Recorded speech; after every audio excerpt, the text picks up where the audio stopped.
It's the most Sundayest Wednesday of all time here in New York City. It is. Yom Kippur. We're reflecting. We've apologized. We are resetting, and people are fasting, and then the sun will set, and they will break the fast, which when I was little, I thought meant they ate breakfast. That's what that word means. I mean, break the fast of night in the morning. Right. Or break the fast of fasting for Yom Kippur. I know that's not how you say it, but Emily and I BB and I always used to say Kippur, the kips. I'd be like, are you fasting for the kips this year? She'd be like, yep, fasting for the kips. Well, I'm wishing you all, and I hope you all had an easy and reflective fast if you partake in Yom Kippur activities. Yes, if you celebrate. Is it celebrating really? Well, it's a little somber, but it's a reset. Yeah. It's a little somber. And you're supposed to really be reflective and make amends to anyone for the year. And then you get to start new, really, tomorrow. All new. Washed clean. I think it's good. Do you have anyone to apologize for this from this past year? I think that I usually try to apologize in the moment to the but are you supposed to like revisit it? It's a good question. I don't know. I know that you're supposed to be reflective and then like maybe things show up. I received an apology this year. Oh, you did? Oh. Yeah, it was nice. It was actually really, really nice. Like it was unexpected. And it was a nice text message to receive. Oh, I like that. I love whoever did that. That's interesting. Yeah, I guess I'd be curious to know if you're supposed to like re-apologize for, for something that you'd already apologized for in the moment. But I usually try to apologize. I don't have the Jewish Book of Why on my shelf here, yeah, so it's a great book to have, by the way. Yeah. I suppose I could always. Kippur. Do you re-apologize? A time to forgive others and ourselves. Well, you can also, I think that's also the Day of Atonement. You can also choose to forgive others. Okay. Because it is a return to the holy state of being, a return to God. Right. And so you are asked to have the courage and strength to look deeply within your hearts and search your souls. And saying sorry is essential on the path to seek forgiveness and become a better human being. But if you already did it, do you have to do it again? But you know what they do say, and I love this. I love Hey Alma. That's a really good, it's basically like the Jewish Book of Why online. Okay. HeyAlma.com. But they have this article right here, and it's like, the truth is, if it is the right time,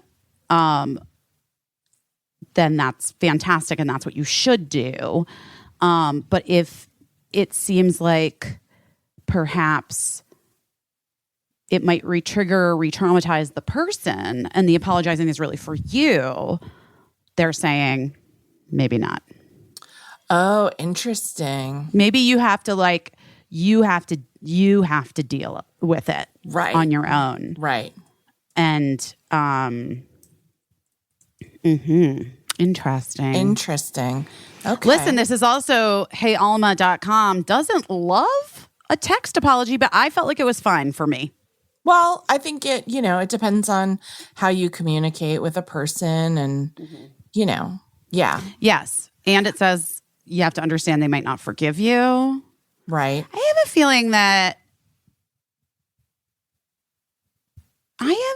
that perhaps this is really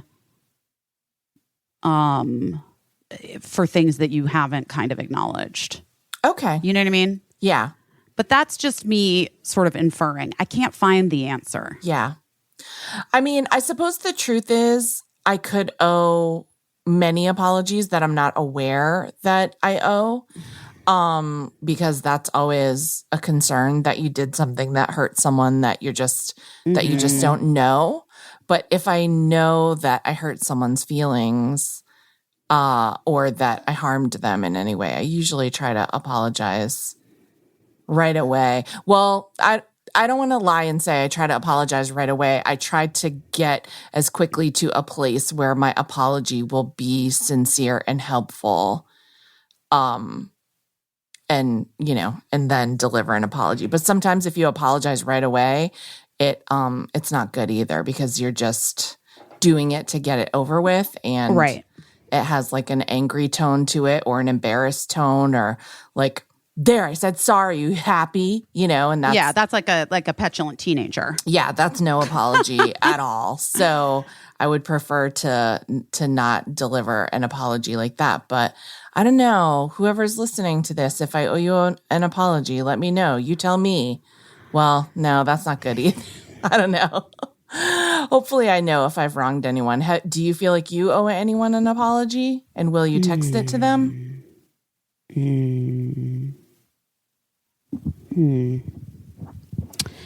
I think that I do owe some people apologies, and I think that the people that I owe apologies to would not benefit from me reaching out in this moment. Do you know what I mean? Yeah, I totally know what you mean. Yeah. So I think that that's like a continuous work for me, Right. Because there's also like, if you have hurt someone and then you just continue to like ruminate. There's a way, you have to be able to like learn and move on. Right. Especially if you're not going to reach out, Yes. Well, so there's that. Wait, so guys, I think that's good though. I just want to say, I think that apologizing is really like a nearly lost art. My God, is it ever? And I think that like I don't know that I really learned how to give a good apology growing up. And I don't know that I ever received a great apology from anyone. And Lord knows that, that things happen in every person's life where, an apology would go a long way to repair some of the damage. And so I always think, well, I don't think that whatever's true for me is universally true for everyone. Obviously, that's not the case. I don't think my lived experience is everyone's lived experience. But I do sometimes think, like, if I'm feeling a certain type of way, there's a good chance that a lot of people feel that way. So I bet there are a lot of people that just feel kind of like they don't know how to apologize. They don't even begin to know like where to tackle an apology. I think that for me, like before the Hoffman Institute, it was much harder for me to genuinely apologize. Yeah. Because I think that part of that work in the week is like learning how to take responsibility but like really take responsibility. And even if you feel, I don't know, justified or like it was in reaction to or whatever, it doesn't matter. It's still your choice. Always your behavior is your choice. Yeah. I mean, I'm not saying like if you like shoot an abuser or something, you know what I'm saying? Right. No, I know what I'm talking about. Like, yeah. Yeah.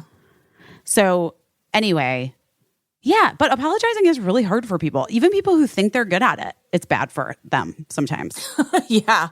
Yeah. I mean, it's scary, right? Because you're being vulnerable, you're admitting wrongdoing.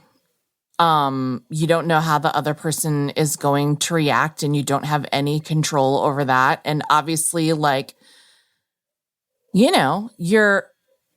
you're not supposed to really be apologizing for yourself, but obviously everyone's hoping to be forgiven or absolved of something. And it's so uncomfortable that a thing that I see time and time again is when someone does something that harms like a person or like a group of people, a notable person. Yeah, it could be Kanye West, could be like anything. Well, I mean, he just did. So he just did with the White Lives Matter Don't shirts. even say it. I mean, stupid t-shirts. Fucking idiotic t-shirts. In case you didn't see. And then his post. That's the worst apology of all time. See, this is exactly what we're talking about. But then the thing that makes me realize how uncomfortable we are with apologies is very often when something happens in a public forum, like say someone makes an apology on Instagram, so many people to whom are, I don't know how to say this. So many not people affected by it. Who aren't affected by it and who aren't the ones who are being apologized to will often jump in and accept the apology. We love you, Queen. No worries. That's Queen. okay. We know what you meant. They'll be okay, and that's like, to me, that signals how uncomfortable we are with sitting with an apology and like the feeling that we have to like end it. And we have to try to like absolve each other for a thing that like it's not our right to absolve someone of. It's not our right to accept the apology. Also, like that was the thing that I always think is so interesting. Like, I think you have choices when people apologize to you, right? Yeah. And like your choice can be to accept it, to deal with your own hurt and forgive them and move on, basically. Yeah. Or not to. But I do think that this is another Hoffman thing, that the onus like becomes on you if someone is apologizing to you, if you say you accept it, but you still are holding resentment. Yes. And then you act that resentment out in other, like in a million tiny or big ways. Yes. That is actually not great. That's not healthy either. Yeah, I think not healthy either.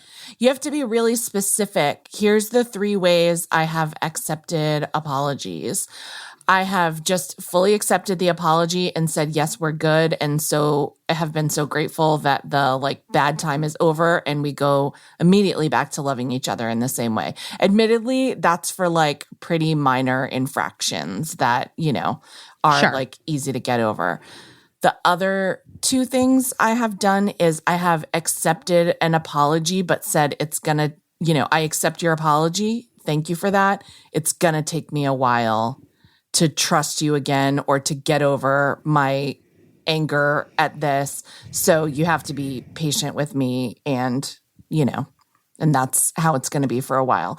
And I've also said, like, I accept your apology. I thank you for it. I think that it's probably better based on this if we just don't go forward in the relationship that we're in. But yeah, I that's appreciate intense. The apology.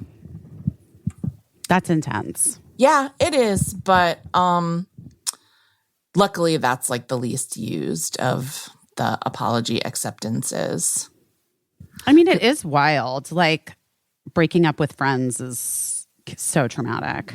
Yeah, it is. I feel like the pandemic must have like cleared a lot of people out of other people's lives. Do you know what I mean?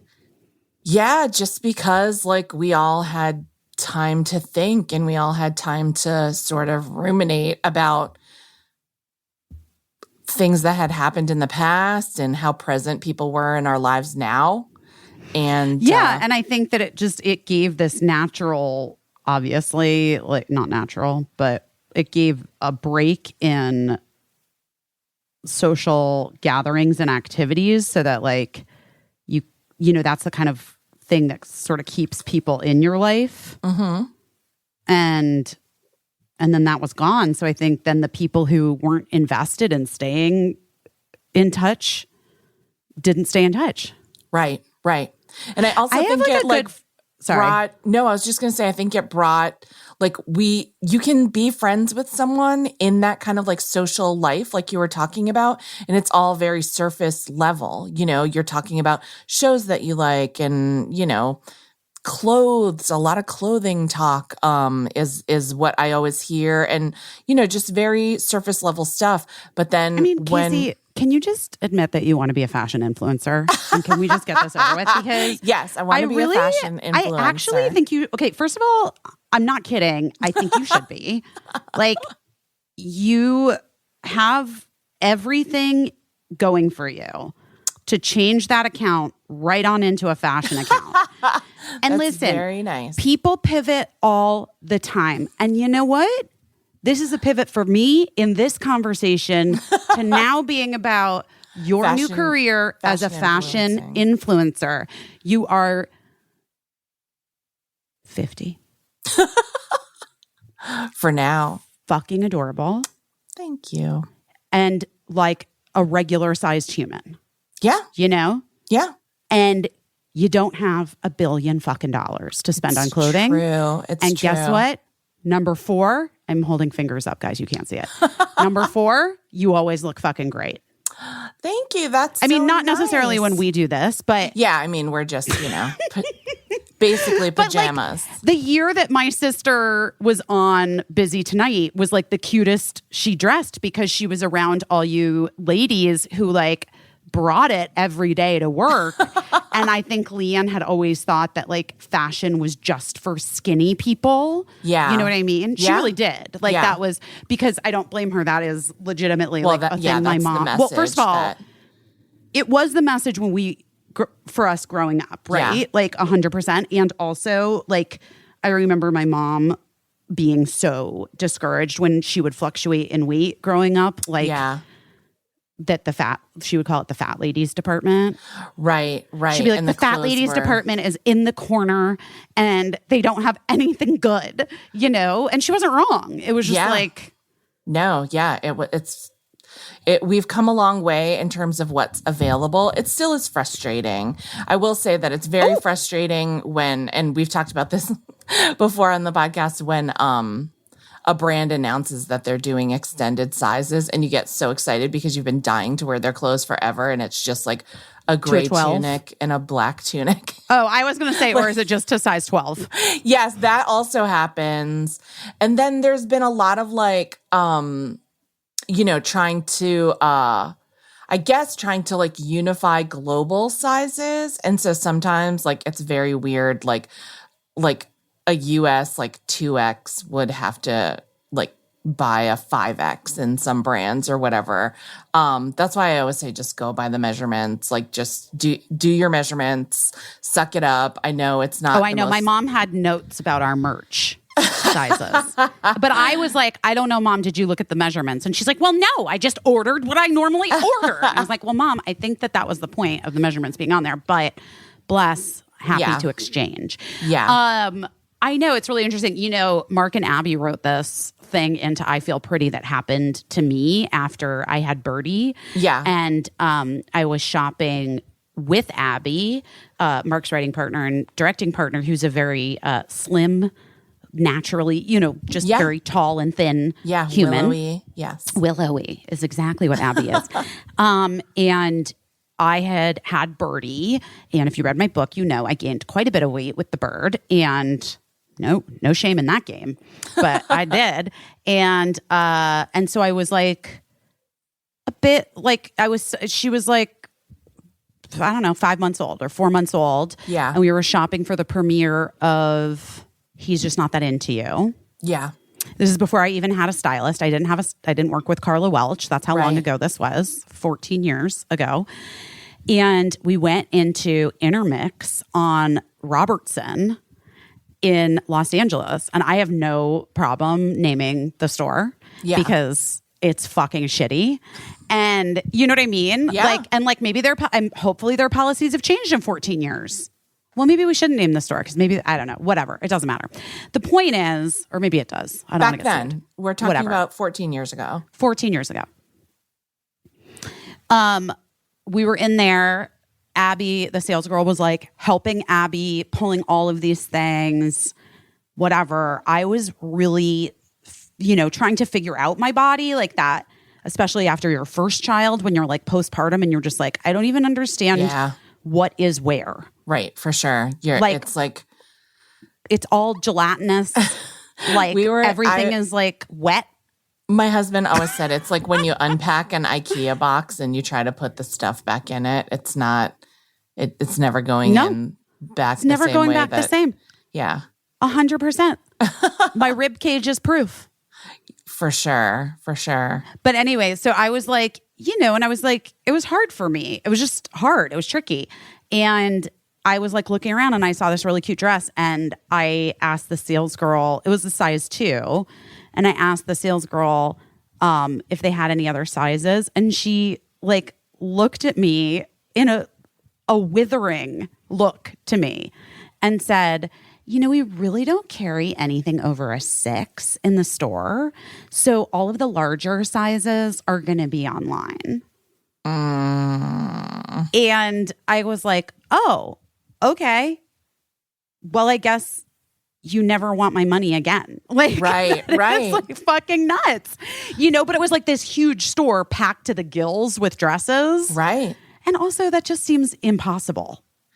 It's impossible. It literally seemed like she was just being a dick. Do you know what I mean? Yeah, but that happens still today, where the plus sizes are only carried online for certain I know, because Katie Sturino calls them out. Yeah. But thank God for Katie. Yeah, she does great work. It's so good. I love there's so many like plus size fashion influencer bloggers. You know what? I love. Stop. What? Stop. We're not talking about their careers. We're talking about yours.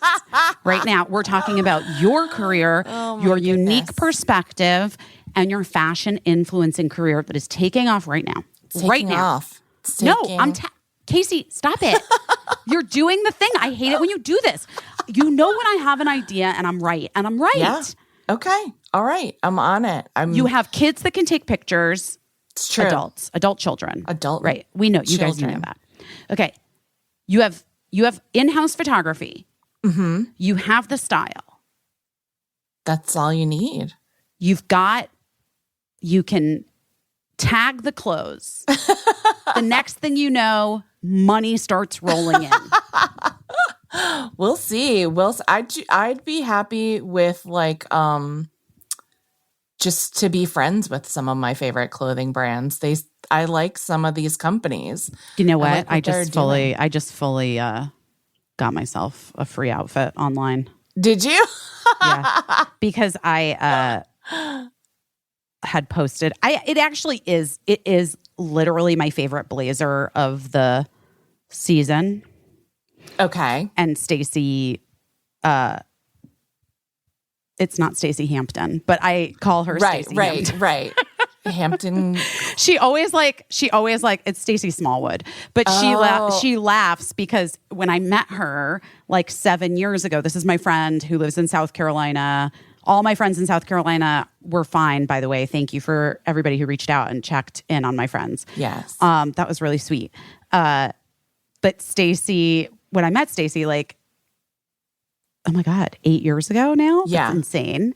8 years ago, we met and I put her in my phone. She was like, we should get a drink, da-da-da-da-da. And then I put her in my phone as Stacey Hampton because the name of her store is Hampton Clothing. And then I just never changed it. And we're very good friends. We've been on vacation together. Yeah, she was at my 40th birthday. I know. No, we're good friends. She comes up to New York. She's in New York now a lot. We see each other. We're very good friends. And she is literally still in my phone under Stacey Hampton. It's like how we call Chad Mum, who works at Vox, Chad Vox. 100%. I'm trying to think if I have other ones like that. I do. We're like I know Donald I Trump, do. when he called that guy Tim Apple. Wait. Look, I have Paul Acupuncture. I have Cara Agatha Mom. I have Alice Birdie's friend. I have Amanda Vote Mama. There you go. I have Amelia Abortion. She's the one that Amelia started Shout Your Abortion. Yeah. So I just have her as Amelia Abortion. Of course. Obviously. I mean, this is actually pretty funny. I've never even thought to look at that. Like, look at how many people I have under weird I have so many names. like celebrities in my phone that are under like fake names that I never made do that. If anyone stole my phone, they would just immediately be able to go right to the celebrities. They're always under first name, last name, exactly what it is. Like, I love that. I always feel like I would feel so terrible if someone got a hold of my phone and like was able to contact someone. But then a lot of times I can't find the person because I can't remember what fake name I made up for them or what fake name they gave me. I think only Angela Kinsey ever was like, don't put it under a fake name. You'll never find it. I actually think, but that's like, to me, that is very true. Yes. And obviously you are. Yeah, but I have things like, like Bill, Emily's friend. Like, you know what I mean? Like, it just helps to have some context. Jesse, Brooklyn Nuts. Come on. Brooklyn Nuts. Nets, N-E-T-T. I thought you said Brooklyn Nuts. I was like, Brooklyn Nuts, guys. Oh my gosh. Sorry about my dogs barking. There's no one here to make them stop. This is just a bonus podcast. It's a free for all. It's a free for all. I texted you because I was just like, I literally have been feeling this way recently a lot when we do the podcast where I'm like, we do it and then like anywhere from like an hour to like 6 hours later, I'm like, well, we really missed out on all of the things I wanted to talk about. I didn't talk about any of it. For instance, I should have made a list. I didn't make a list. I was very tired. I think I'm struggling with a sinus infection. Yeah. I'm going to see my doctor that I got on ZocDoc, even though this is a non-sponsored podcast. This is a special shout out to ZocDoc because I'm going to see my sinus doctor. We really do use it tomorrow afternoon. So I'll find out because I was going to maybe go to Chicago this weekend, but which was another thing I wanted to talk about. But anyway, okay. So number one, Birdie not accidentally, went viral on Twitter and Instagram. It was with the picture that they posted of herself with Harry Styles. Now, remember, I said I'm not posting it on my social media. It's not for me to post. It was a private thing that happened. I wasn't even fucking there. We all know the story now. If you don't know the story, you can listen to the live episode. I tell the story. Live in Toronto. But I want to add this to the story a little bit because I feel like I didn't get a chance to say this because at that point I was so stressed about Otsko being late for her show. Yeah. That she was going to. And that I had told her before the show that it would be 15 minutes and it had been 55. Yeah. That I just kind of sped through the end. And here's what I want to say. I cannot speak to dramas, big nor small, involving one Miss Olivia Wilde. But here's what I will say. What that move that she did was literally one of the most intuitive, greatest gifts that she ever could have given my child, which was to have an experience independent of her famous mother, when every experience that Birdie has ever had, no matter how extraordinary or special, has also been an experience that has then been kind of about me. Right. Yeah, I think that's a huge deal. And it took me, oh my God, Jesus Christ. And it took me, that was just my knee going into the desk, guys. If you wonder why I have knee problems. Anyway, and I just want to say that because it was like I never thought about that until I had those 10 minutes alone in that weird side room to reflect while my child was meeting Harry Styles. And in that time, I went through all of the things that I've been able to, the perks that Birdie has gotten because I am their mom. But that all of those experiences had never been just their experience. And no matter how fucking rad I am, I mean, we can all agree. It's like, if I were choosing a mom, I would choose me for sure. Sure. However, I'm still Birdie's mom. And I'm embarrassing and I say the wrong things sometimes. And I'm I'm me, I'm wah!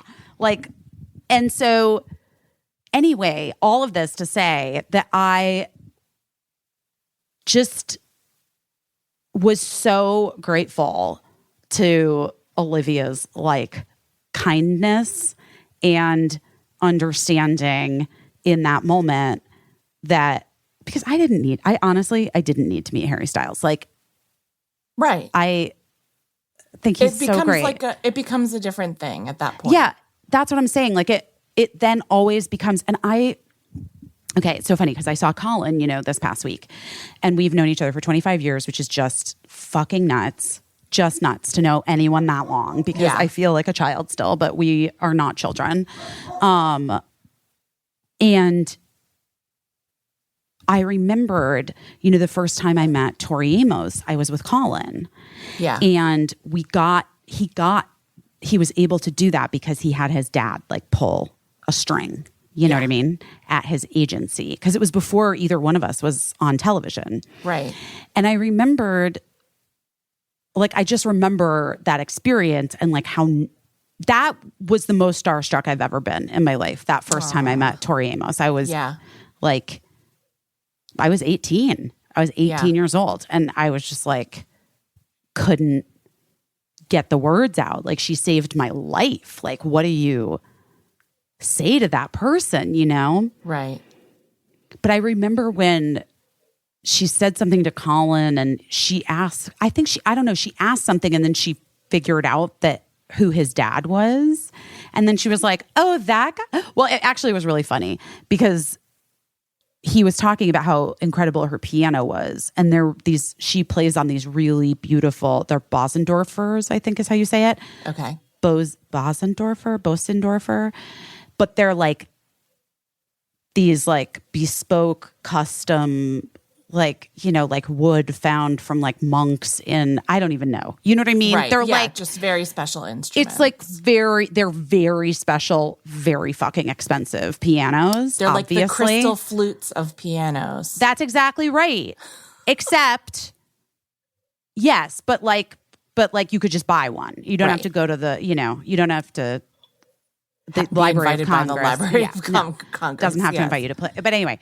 And then he was like, I don't know, whatever. We were talking about the pianos. And then she like figured out who Colin's dad was. And she was like, oh, that guy? Tell him to buy you one. He can afford it. Well, like, it was really funny. Yeah. But then I just felt like, I don't know. Then I just felt like, oh, she's not going to remember me. By the way, she did remember me years later. Aww. That's so sweet. But I just knew that feeling like in that moment. Because then it became about another thing and another. Yes. It's like I always think about like whenever, even just being a regular parent, like a lot of times when you make something happen for your kid, it becomes a lot about like the person, like say they're meeting someone and you introduce them to someone exciting. And even as a regular parent, it becomes a lot about that person like enjoying your reaction to seeing your kid meeting this person or like getting your approval. Like, is this what you wanted for your kid? Or, you know what I mean? Like, even like meeting like a Disney character at a theme park. So yeah, there's something so cool about that Birdie just got to have it on their own. I know. And it was really sweet and really special. And then we woke up Saturday. I think it was Saturday. I think it was Sunday. So Birdie was out with her friends at that Muna concert on Saturday night. And her one friend is like the older sister. Her friend is like, she's like 16, Yeah. And she's definitely like, I can't believe you haven't posted that photo. You know what I mean? And Birdie does not have a public Instagram account. Right. And they don't have a public TikTok either. Right. But what I didn't know was that Birdie had a public Twitter account that was so that Mark had gotten for Birdie because like when she wanted to follow the Dream SMP like on Twitter. And I wasn't even aware that this was even happening. So I wake up on Sunday and I was trying to redo my closet, summer to winter or whatever, which is just a whole Yeah. And I started and I just opened Twitter and I saw these people tagging me and they're like, that's not a fan. That's at Busy Phillips's daughter. And I was like, what? And I look and all of these Harry Styles fan accounts have found this picture, which when Birdie woke up several hours later and came downstairs and was like, hey, Mom. And I was like, hi. And Birdie's like, so I was like, tell me everything.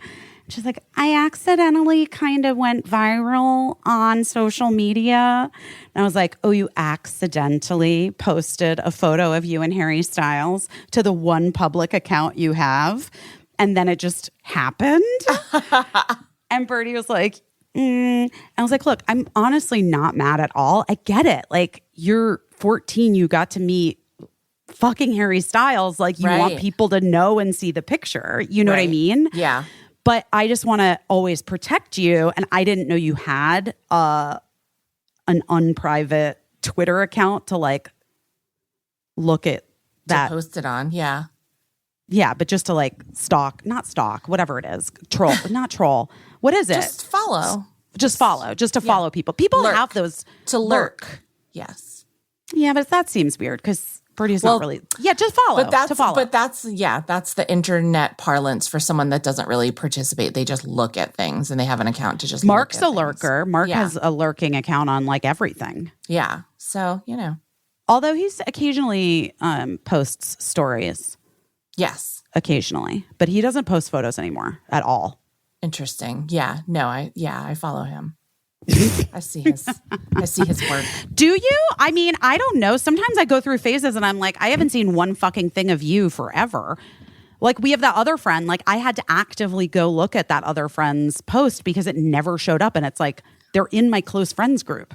Instagram is just trash. I mean, I don't know. I'm always well, is it something that I'm doing or could I be doing something different? It's so weird to me that you can post a picture and so many people will see it and like it and acknowledge it. And then you post something the next day that, I'm going to say I'm still the same person. It's probably similar in tone and no one sees it and no one, and it's fine.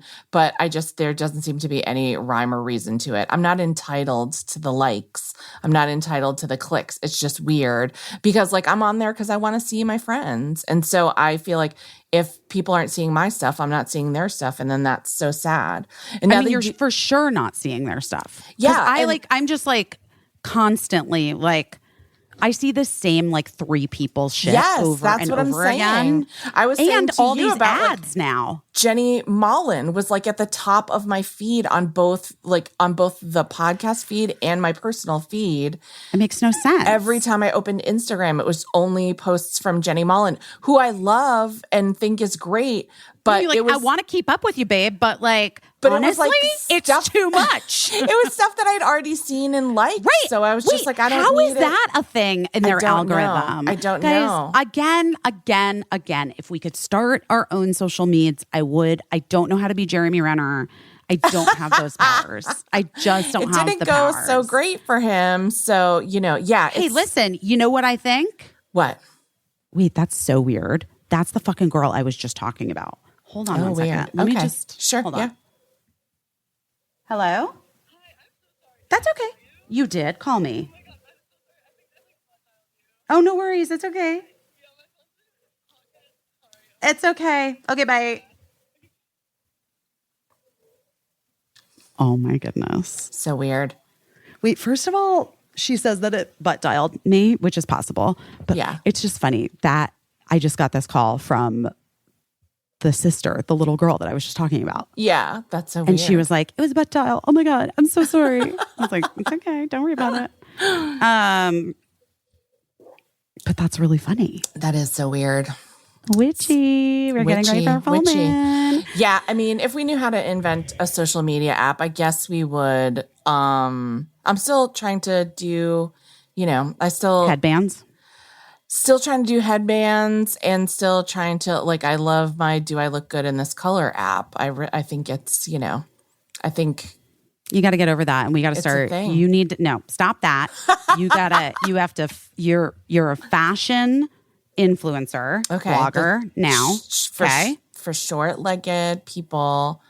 That's what this is what has spurred my whole like fashion, is because like I haven't bought clothes in so long. I haven't bought clothing in so long because of like the pandemic and just, everybody's finances are bad, but also I was literally about to say we had to batten down the hatches, but I don't know if that's like actually what we should be saying, but it's what it feels like. Yeah, we had to like tighten our belts and so I didn't buy clothing for so long.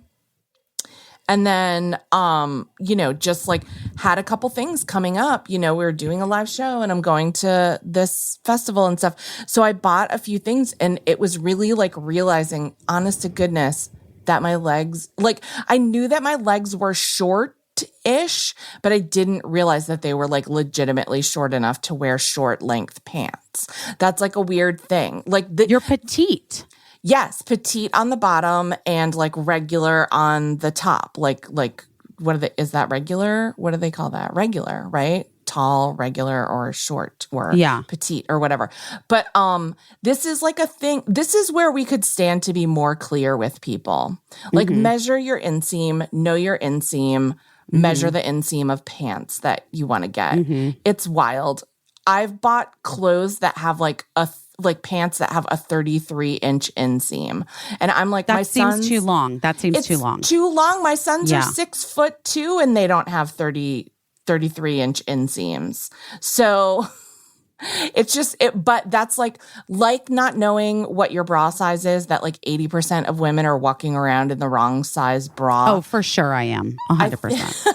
I think a lot of women aren't, we just aren't told. Like men's pants regularly come in lengths. And so men regularly know their preferred inseam length. Oh, what a shock. What a shock. Right. Men have something that's just like, taking care of them. Taking care for them. Yeah. What do you think that is? Do we think that that's like some kind of thing where they're like, oh, men will never hem their pants, but women will hem their pants? I think it's just like a lack of consideration for women / women were later to the pant game. Yeah. But it's so like all of those, I don't know, like, I think, or just like ingrained misogyny where they're like, we couldn't even begin because ladies just are so picky. So there would be too many lengths we would have to do. You know what I mean? Like, I just think they would just be like, it's not worth it. Yeah, well, sure. I mean, I don't know. I don't fucking know. I just think it's like, it further complicates everything. So if you have, if you've been feeling like pants never fit you right, maybe just measure your inseam and then again, start to check the size charts on things because it'll generally tell you. I have to say, size charts have been very good to me recently. Yeah, you really. Also, I do have a thing with pants though. My true waist is small. Like, and then it's like, my butt and like hips don't fit in that size. Yes. But if I get the size up, then the waistband is just like gaps. Right. Yeah. And that is, I do think it is a fucking bummer and annoying to like get them taken in. Yeah. Oh my God. Cricket went over for our play date and the mom just sent me the funniest picture of them playing Twister. Aww. It's really cute. That's super cute. Oh my goodness. That is so cute. What is that person honking about out there? I don't know. Someone in Manhattan is having a falling down moment. Well, they need to knock it off. It's Yom Kippur. Yeah. Yeah. You're right. It's a new beginning. You're right. You know why I know I have a sinus infection? Why? My molars hurt. That's rough. Yeah. I feel like everything in my head is really sensitive and I would fully rather get abdominal surgery than do anything that had to do with my head.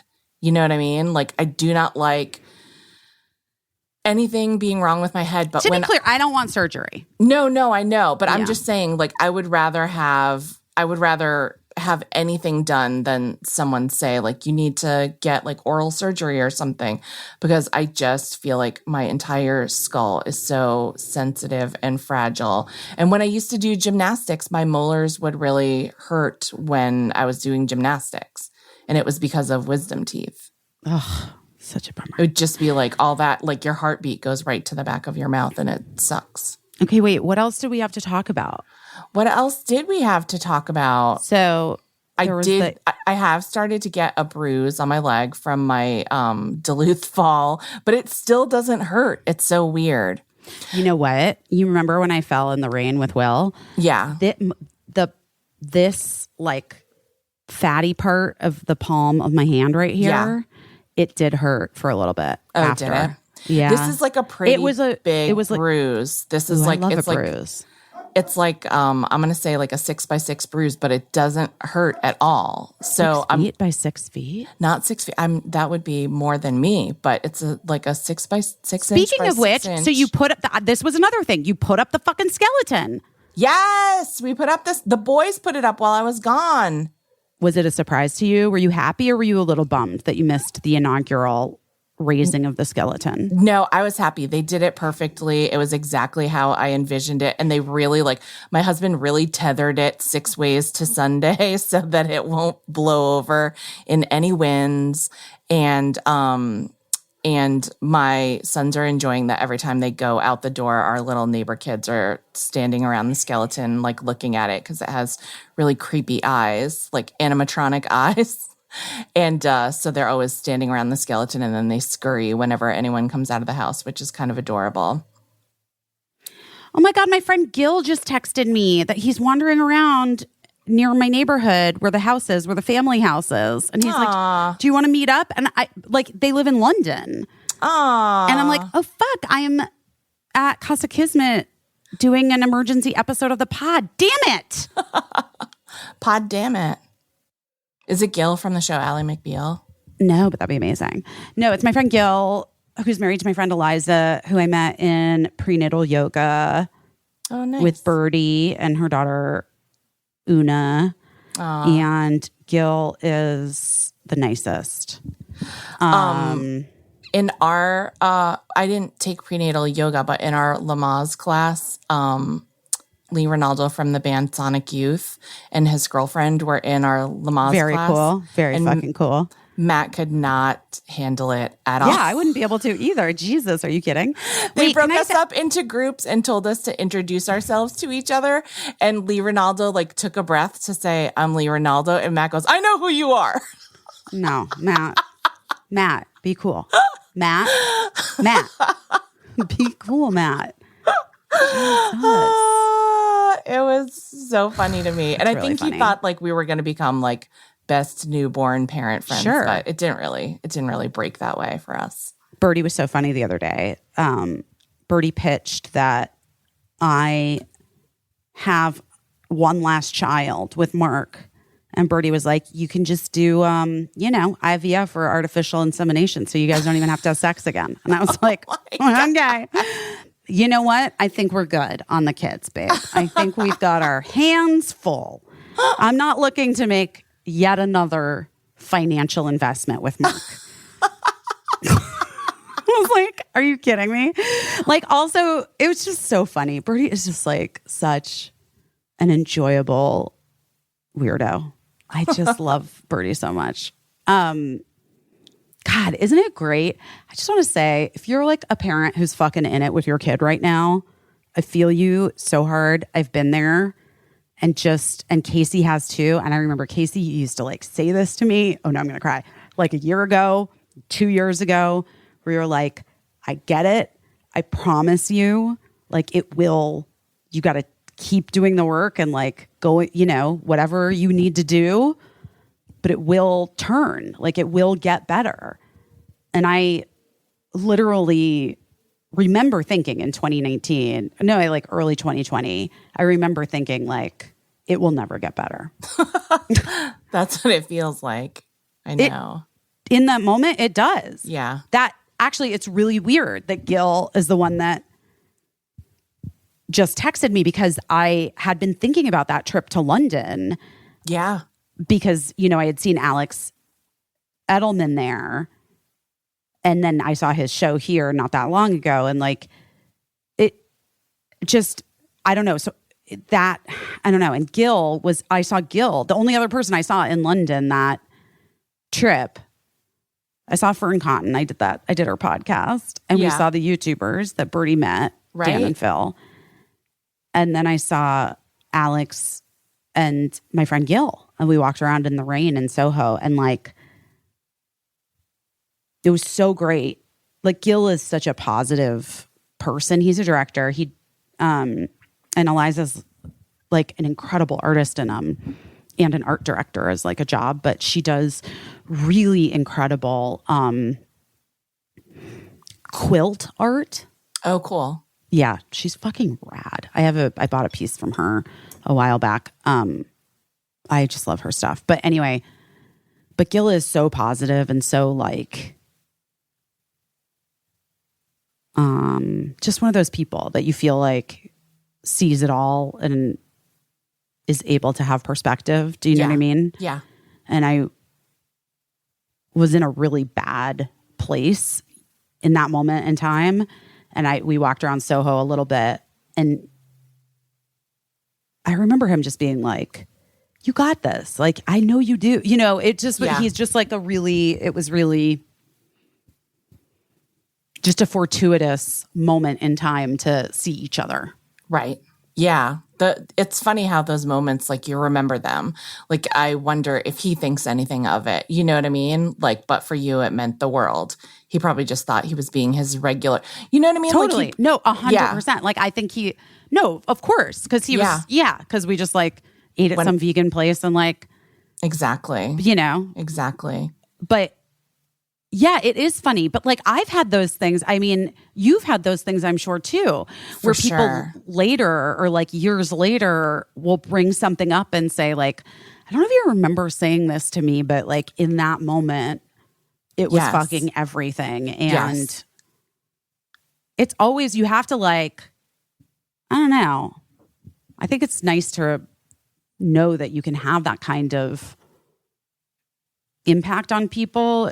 Yeah. I mean, well, it's a good reminder, right? Because we also certainly carry around things that people have said to us thoughtlessly. You know, you can be thoughtlessly positive or thoughtlessly negative, I guess. And so we both also probably carried around things that people just tossed out, not even thinking about it, not even thinking that. Well, that was the whole thing with that guy who got so fucking pissed that I wrote that thing in my book about a thing that he had said. Right. Like flip, you know, like he didn't even think about it. And I was like, yeah, no, I know. I was using that as that's the point. Right. Is that we don't like, especially people in positions of power rarely give a thought to the fact that like you know, I feel like very aware of those things. Yeah. Yeah. Well, it goes back to what we were talking at the beginning of the podcast about it being Yom Kippur and apologies and not knowing if you owe someone an apology. But if someone lets you know, if someone tells you like, gosh, this thing that you said, I'm sure you weren't aware how much it affected me, but it really did. And I've been hanging on to it for years, and it was tough, you know, like you have a choice in that moment, how you can react to that and be like, you know, mad at the harmed person, you know, or like you can say, you know what, that sucks that I said that. It reminds me of actually, you know, did you ever listen to the Dead Eyes podcast? No. That actor that like did a whole podcast based on losing a part because his rep told him that Tom Hanks said he had dead eyes. No. Wait, what? What is this podcast? It's called Dead Eyes. Wait, hold on. I need a little wine. Hold on 1 second. Yeah. I need wine for this. Doesn't it feel like Sunday? It does. This whole week has such a weird energy. Do people have to work and go to school? Is it just New York that is like on full fucking holiday today? I don't know. I mean, it just seems like a weirdly quiet day. Yeah. So anyway, back to Dead Eyes, the podcast. I never even heard about this. Actor comedian Connor Ratliff, who you'd know from The Marvelous Mrs. Maisel and the Chris never watched it, but show, okay. Never watched that. Mm-hmm. Embarks upon a quest to solve a very stupid mystery that has haunted him for 2 decades. Why Tom Hanks fired him from a small role in the 2001 HBO miniseries Band of Brothers. And so he's the I started listening to it because eventually Tom Hanks came on the podcast and heard his side of everything, that like a rep, you know, he was fired. He got this role in this movie, a small role. And then I think he had to come back in and like retest for it or something. I don't know. And he did it. Which movie? Band of Brothers, the miniseries Band of Brothers. Oh. And he came back in and like re-auditioned, and then they came out and told him like, it's not going your way. Like they've decided to make a change or whatever. And then I guess maybe he asked for feedback or something, and they said, Tom said you have dead eyes. No. And so, you know, it's just really interesting. Like, I want to say Tom Hanks, and this was Tom Hanks's point, that he didn't say that directly to Connor Ratliff, and that never should have been relayed to him. Somebody shouldn't have and that's something that like a director might say about an actor, but it's not something that you would probably say to the actor. And, but that being said, like, I think Tom Hanks did a great job of just like coming on the podcast and being like, ugh, that must have really sucked. What a sucky thing to hear. And to bring it back to Tom Hanks. Right. I know that guy. I've known him since I was a kid. And he's pretty great about a lot, you know. Yeah. And obviously, I love his son. He's family to me. So, you know? Yeah, you know, and it's like, it's a thing where it's just bad all around, you know, because it's like you say something in confidence that's like your honest feedback in the moment. I left a manager because he would tell me the worst fucking things. Yeah, you know. It was like, I was like, I know you think I'm tough and I can't take this. Right. Like, I can't hear these things. Right. Like, it's not, you need to come up with something better. Yeah. And also, it's just like you have to make that call. Like, I mean, I've been in that position as like a person getting notes from the network that you're supposed to like relay to the talent to make the talent more palatable. We had some on Busy tonight that you told me, and I'm sure we had some that you didn't tell me, and I don't want to know. Don't tell me now. I will never tell you. But no, please don't. But like, they really did. I mean, I just from that vantage point of being like a producer and the talent. I'm talking about me now, and hearing the things that were able to get back to me that were pretty fucking harsh sometimes. Right. Like, I can only imagine. Right. It's a difficult position to be in to try to decide, like, because like I want to make a good show and I want to make a show that the network is pleased with, but I also want the person that I'm working with to feel proud of themselves and the show and to not be scarred for life. But like, it's par for the course. Like, I was just talking about this the other day. I worked on a show where everybody at the executive level wanted to fire one person from the show. And I was like, why? And they were like, her voice. Hate her voice. We hate her voice. And I was like, fuck you guys for hating her voice, first of all. Which is like also just such ingrained misogyny, I'm sure, by the way. I mean, it is. But then you're also like, well, can we put it in the person's hands, though? Is it possible to put it in the person's hands to decide if they would like to try to modulate? Say, like, can you modulate the voice, right? Yeah, of course. By the way, that's what like actors and comedians do all the time for all kinds of things. Exactly. But they were just like, no, we're just going to fire her with no feedback or whatever. Just say we don't need her anymore. Mm-hmm. And I was like, I just made a judgment call but it was very tricky. But I was like, can you let me try to talk to her and see if modulating her voice is anything she even wants to try to do to try to make this work? And she did, and it did work, and she's a super talented person. And she told me this isn't the first time I've heard, people complaining about my voice or whatever. So, it's nothing new. But like, that was fairly agonizing for me because I'm like I'm trying to help someone keep their job, versus like tell them some feedback that is like, I think bullshit, and also might not be changeable, or they might not want to change that. And so, I don't know. But anyway, the point is, you can say just the smallest thing that you just think is just like an observation, or that you're giving someone tough love, but they'll carry it for their whole life. Sometimes. So casually cruel in the name of being honest. Taylor Swift. Yeah. Best quote ever. Yeah. Which I'm that was a big thing a few years ago. I feel like when we started the podcast, I feel like people would be like, say the shittiest thing possible and be like, I'm just being honest. I'm not fake. I just wanted to give you some feedback, but you guys are obnoxious. No one wants to listen to you talk that much. Okay. Well, and thank you. I'm just like, you can be honest to yourself without being like literally lashing out and being cruel to people that like it doesn't serve any purpose, Well, no. I mean, there's also like, there are so many levels to it. I think that people not in the entertainment industry have now gotten a fucking taste of it in the last whatever, since social media has been invented. And like, yeah, it's tough. People can't handle it. Yeah. Like when other people are just casually, but I'm just like trying to like help you out, know? It's not helpful. Yeah. I like try to hold myself. I was thinking about this the other day because I really have done such a good job as I've gotten older of reining in my gossip gene. Yeah.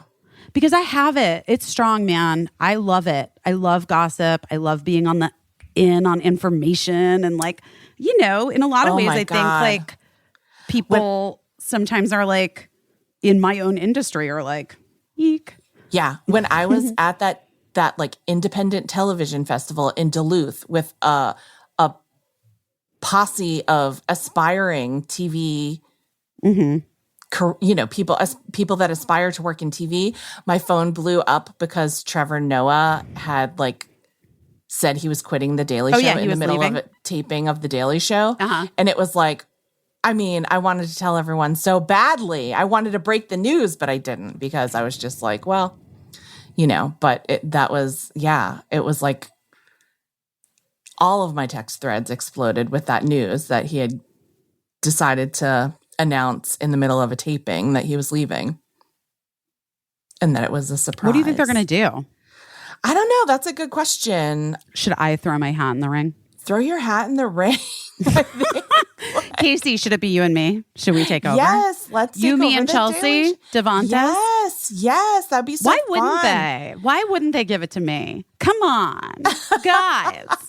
Give it to me, guys. I know you don't think I'm a comedian. I know you don't think I have any business, but guess what?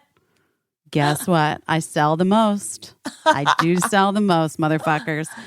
Oh my gosh. Speaking of which, if I could get one less fucking text message from any number of campaigns, I would be just fine. Someone gave my number to something Republican, so I keep getting is texts. That a joke? I don't know, or I don't know if they like bought a list or something. I got trolled by. Did I tell you about this? Did I even talk about this on here? No, it happened a while back. My like old email address got because I changed my email. Yeah.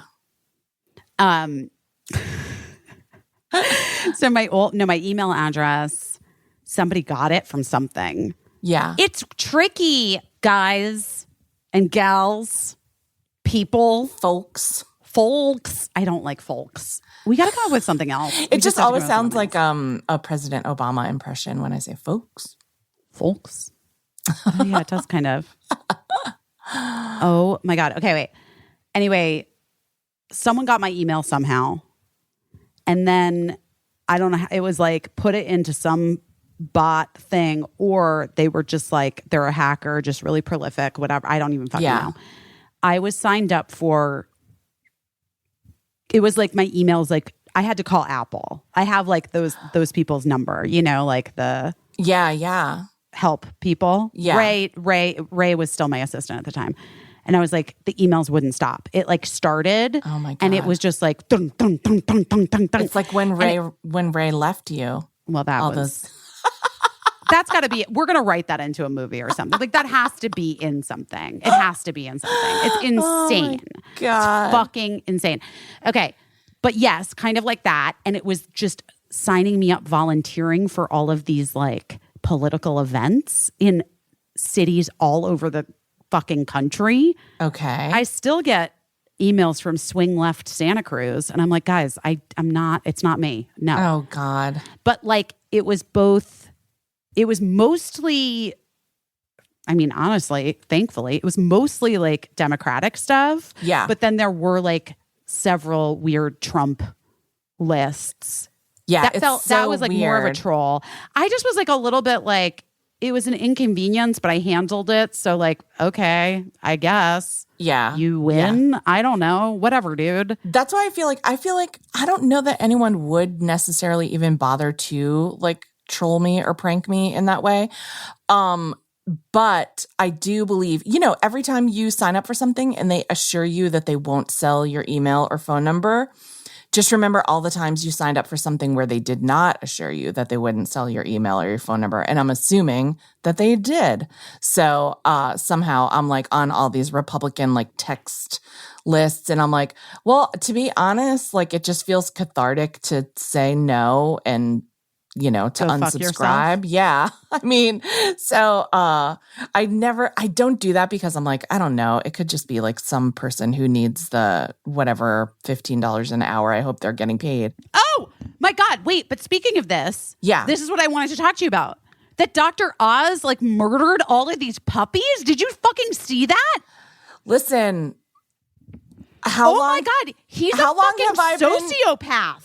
I mean, it was like animal testing, right? For like his products. But it was like fucking torture. That's like, wild. Tortured puppies. Like basically, oh my God. Like it is, I actually can't talk about it because it is so fucking deeply upsetting, but it is very real. He is like, it has been confirmed by like whatever. And they they did this investigation and found out that he had done really intense animal testing and like horrific and hundreds of animals, hundreds of puppies. Yeah. Puppies. Here's how I feel about this. And I've been saying this for years. If you remember Dr. Oz's show, it was not uncommon for him to just hold up some like real life organs on the show, which I did make a joke that I thought Dr. Oz was a serial killer back then because of how he had access to so many real life organs. But like, is he a serial killer?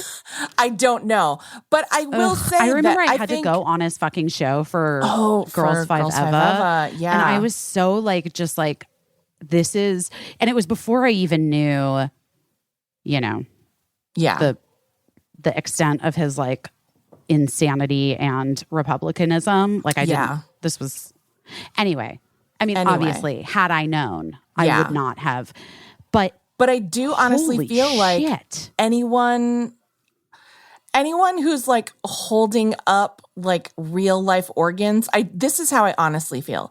If you're holding up like real life organs on your daytime talk show for like a wow factor, like I do think that's a little weird. I think it's a little weird because it's not in like a scientific study capacity. And like for me, like I don't want to be like, I'm not overly sensitive, but I am sensitive. And I'm like, that was a part of a person. You know what I mean? It's not like... Well, back in the day when it first came out, the like Body Works exhibit thing. Oh, right. The Bodies exhibit. Yes. That then we found out like maybe they were like, it was ill-gotten bodies and people who had not consented to these things. And I remember this was like 20 years ago, I would say. Right. Yeah. Yeah. Because I remember who I was with and like haven't seen that person in fucking 18 years. So in a minute. And it was at the California Science Center at the time. Right. And we were walking around and I just started like sobbing hysterically. Like I couldn't do it. I was like really, really fucked up by it. Yeah. And he was like, I mean, okay, can you calm down? I mean, again, such a dick. And I was like, no, this is really fucking disturbing. Yeah. I didn't understand, like when I had seen the ads for it or whatever, I didn't understand what it was. Right. And in case you guys don't know, I'll just explain it because I feel like maybe you don't, I don't know. But it's like those exhibits where it shows all of the veins or all of the muscle groups or all of the bones, but they're like of a human body and like babies and children. And the weirdest part about the exhibit to me is that they're like posed like in activities doing things. Right. Which is very strange. But it's a process. I didn't know this. Like I thought it was some sort of like replica. Right. That they were able to, like a sculptural replica, like a 3D printer, if you will. Right.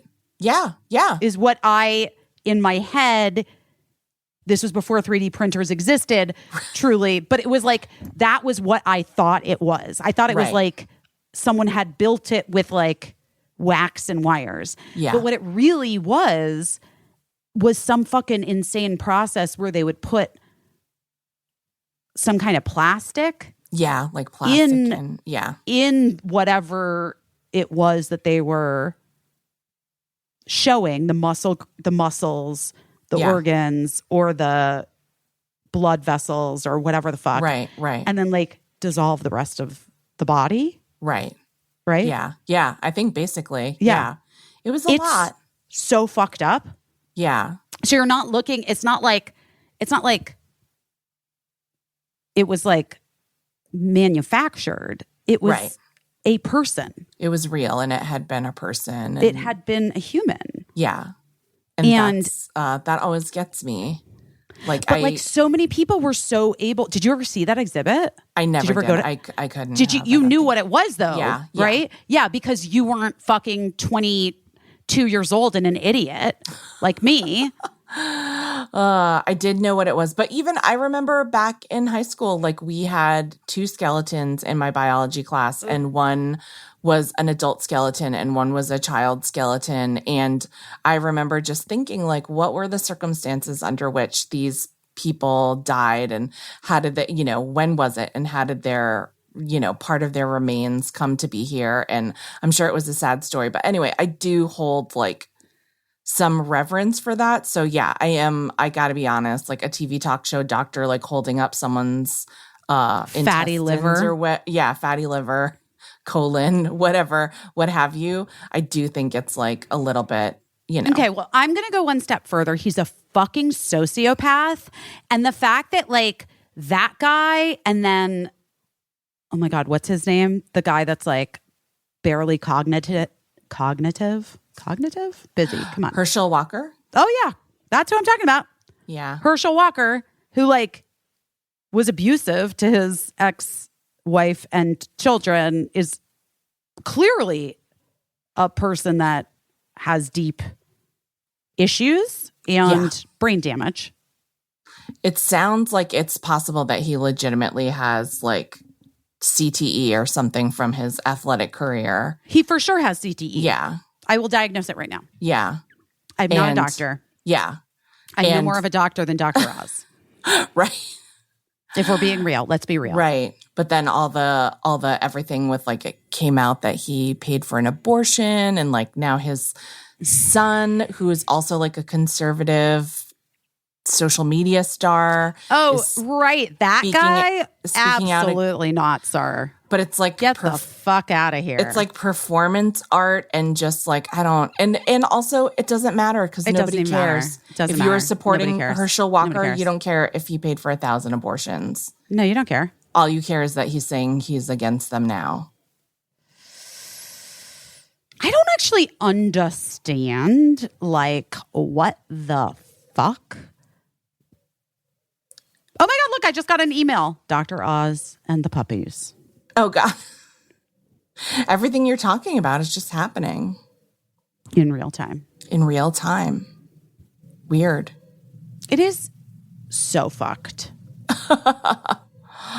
Yeah, you're not kidding. How are you feeling about everything? Because I know yesterday you were like, was that only yesterday? That was a week ago.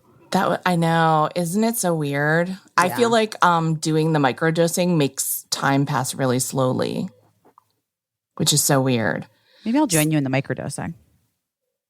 Why not? Do it. I mean, you might as well. Someone else who we know, who I won't call out, told me that they tried it as well, but they didn't really feel anything. And I was like, I'm definitely feeling things. I have these microdosing pills that I've been taking a little bit. Yeah.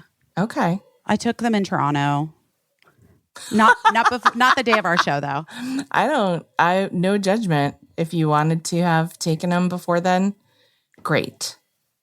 Oh, interesting. Yeah. Somebody was also telling me that they grow their own mushrooms in, the bags of boil-in rice, like that you like put a bag, they like inject the spores into the rice bags to grow the mushrooms. Oh, interesting. I thought it was interesting. I can't grow anything, except for my roots out. So I don't think I'll be trying to grow my own mushrooms, but I did think it was interesting and I admire anyone that does it. Although I did get Matt one of those like mushroom logs one time have you ever seen like around the holidays, they always sell, and he did grow some delicious mushrooms on that log for a while. But it was also nice. Kind of like messing up the vibe of our house because you have to keep it in a really specific place and like a bin of water or whatever. It's not attractive, you know? Oh my God. Literally, I'm so confused by my Instagram feed. Oh, I wanted to talk to you about Keke Palmer launching her own platform. I was so thrilled about it. I love Keke Palmer so much. Yeah, I love everything she does. Legit, like my fucking favorite. Yeah. And the fact that she's launching her own platform, she is like 26 years old or whatever the fuck she is. I remember when she was on Busy Tonight and I was just like, she's a goddamn star. She's a star. A star and yeah, she's like a mogul. Yeah. She's a mogul. And her platform's gonna be better than Jeremy Renner's. Hands down. Reese Witherspoon wrote a children's book called Busy Betty. I don't know about that. I'm sorry to that headline. I don't know. I guess she did. That's cool. No, it's on her to celebrate the launch of Reese Witherspoon's new children's book, Busy Betty. Okay. She does a lot, that Reese Witherspoon. I feel like she has a team of people suggesting things for her to do. She's really diversified. She's got clothes. She's got NFTs. She's got children books. I can't wait to fucking diversify. If only someone would help me with my fucking laundry, I would diversify. Let me tell you a fucking true story.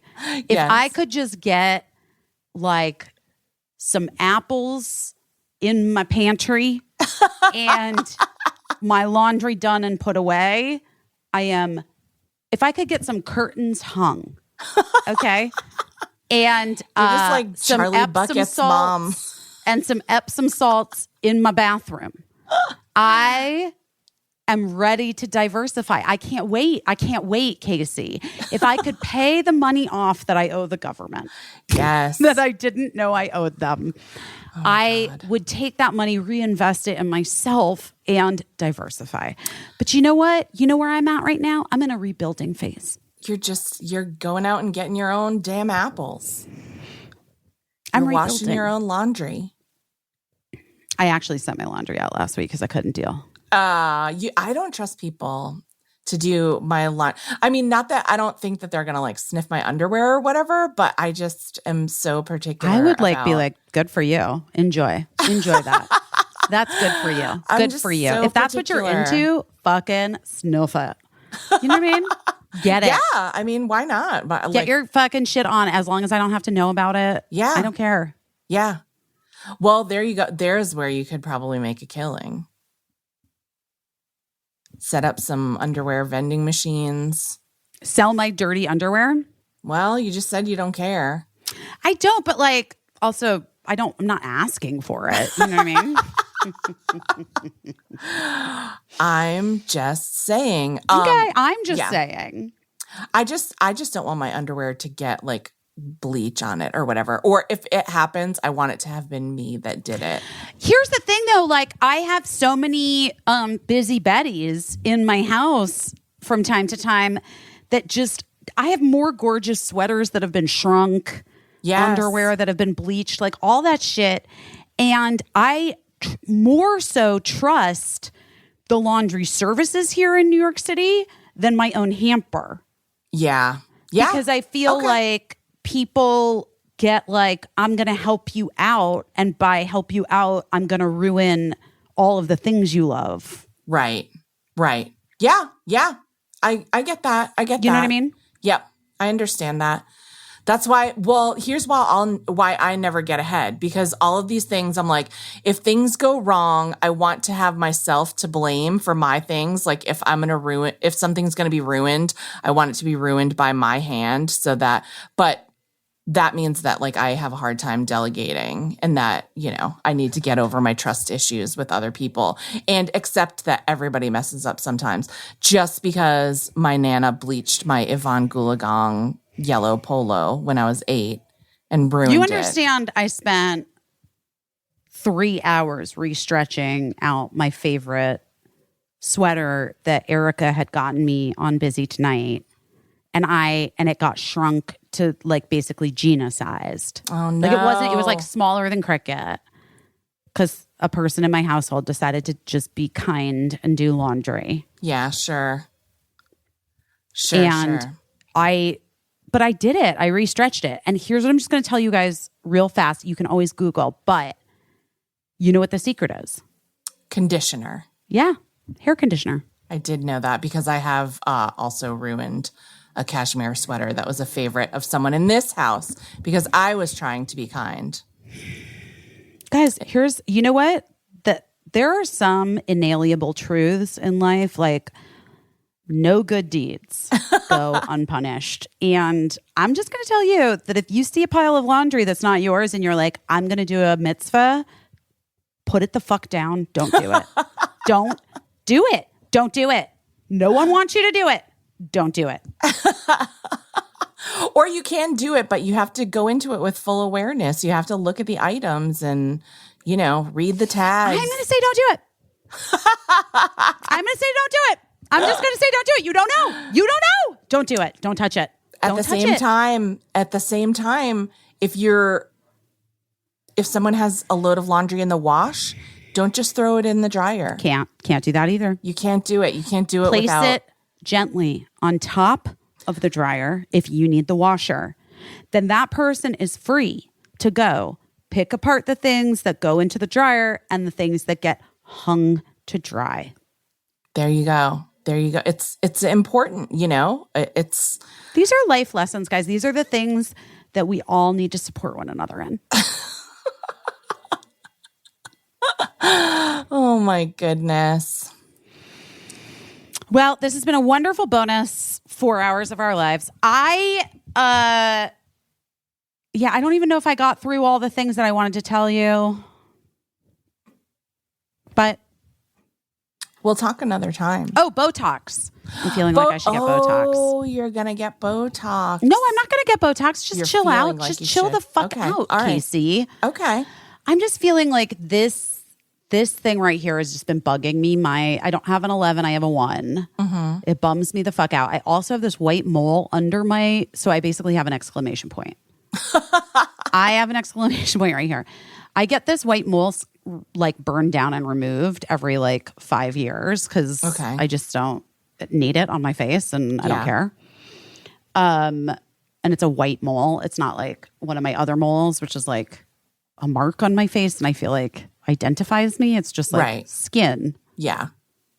It's I know. It's a glorified skin tag. I have a thing on the bottom of my lip that I really hate, but it can't be taken off. It's been taken off and it just immediately comes back. Oh, well, no, the white mold does come back. That's like, I always know that because I don't get it cut out because I don't want to scar. I just get it like burned down a little. Sorry if you guys can't deal with this. But I've just really recently been like, also I've been crying a lot because of world events / this country / I was talking to Leanne today. It's Leanne's birthday. Happy birthday, Leanne. Happy birthday, Leanne. I miss you. That's Busy's sister. My sister. You don't remember. So I was talking to Leanne today for her birthday, and then it turned to the politics of Arizona, and she was saying, "Oh, if you want to talk to my friend Katie, who's running for governor, Leanne's friend Katie." Oh, wow. Against that literal crazy lady. Oh, right. Who's like Trump supporter, election denier. Yeah. That's the thing is like so many of these, that's part of what's making me nervous. Is that like we're post-truth? Is that we're post-truth and that these like, I don't understand how this spell hasn't been broken yet. And like, it feels crazy to me a little bit like, or it's hard for me to understand how we're supposed to deprogram people. Yeah. Like these people, like people have been brainwashed. Like in so many ways, I mean, there are certain people I don't feel any fucking, like, I don't care, you know, I don't feel sorry for you or whatever. Right. But a lot of the people that really like believe this stuff, I feel like they've been truly indoctrinated and brainwashed. Yeah, for sure. I mean, yeah, it's, I'm sure that there is some science behind like how this has been accomplished. I just know that like this hasn't been a very honest country for a really long time. Like we have a lot of... No, it's been... Wait, did you see that? Did you see that thing? I think was it Michael Harriot? Oh, you know, yeah, the writer Michael Harriot? Yeah. I think he had a thread a couple weeks ago. I should try to find it. But it's literally about how we've become more dishonest as the years have gone on. Yeah. About our transgressions in our history as a country and as like, and white people in this country and founding forefathers and things. And a lot of it has to do with the Daughters of the Revolution, which is like a fascinating hate group. Right. The DAR. The DAR. And how textbooks have actually gotten sort of more whitewashed. Yeah. As the years have gone on, and that there used to be, the further you get from people being alive who were there when it happened, right, the more history is able to be manipulated, right? Right. Yeah, and then, you know, and we're also talking about like a lot of people are Christian and, you know, and or just various faiths. And I want to say this in a way that is thoughtful and not like, I think that good Christians are good Christians, but I think that a lot of all religions, the stories and the parables that we learned are like kind of, you know, they're magical and like mythologically based. And you know, a lot of stories from religion to religion are similar if you were to compare them, because that's like part of like our oral history as a people. But I think also like a lot of people just flat out like literally think that, you know, things in their religious text of choice literally happened, you know? And so that's a a hard place to be coming from. And then, when you're talking about, well, I mean, yeah, now we're just talking about things that like couldn't be possible as if they're true, and they're no longer like parables, like religious parables or whatever. It's like our current history. And it's disturbing just because, like, how do you argue with someone that won't believe the truth that's right in front of their eyes? How do you make them see the truth? I don't know. I don't either. I don't know.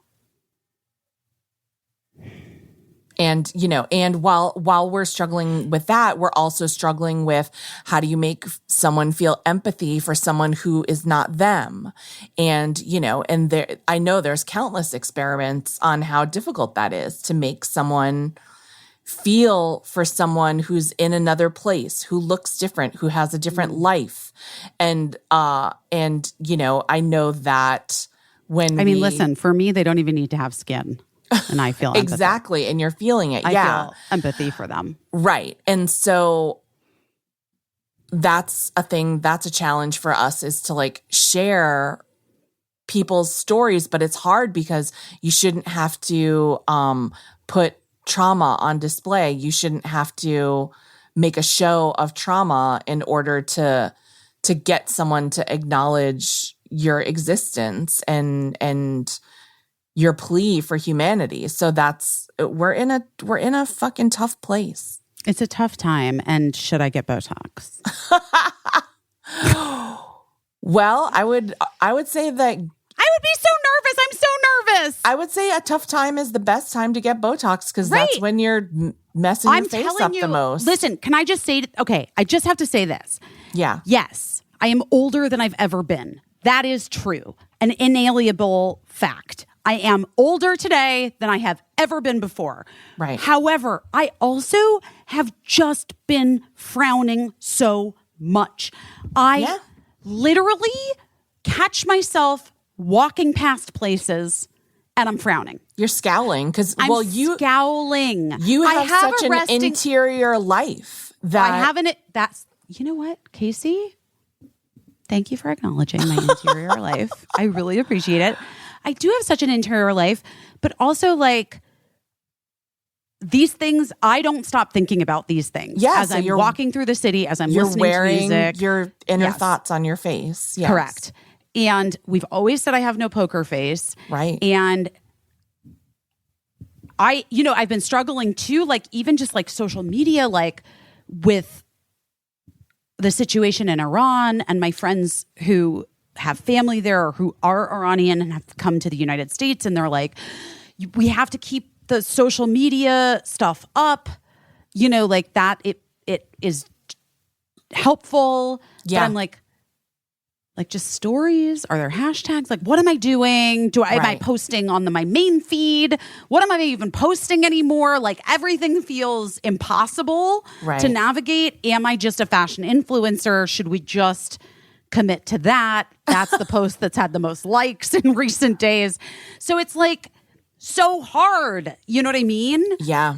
Yeah. To know how to even be a person. So I'm just like tromping through this city, just digging this line into my fucking face. And I don't know, there's a part of me that's like, maybe Botox would feel good because it would like just alleviate the frown.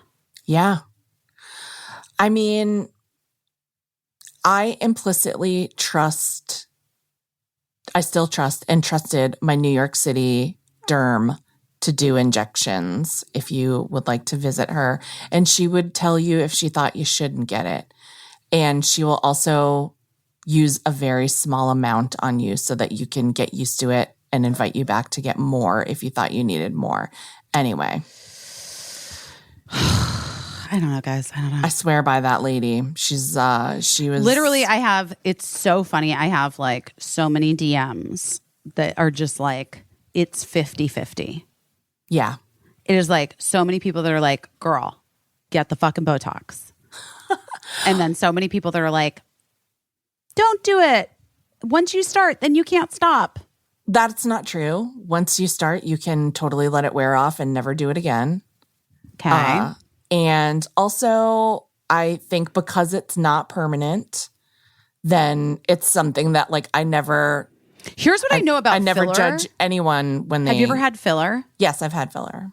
Okay, the only time I've had filler is because I had like an acne...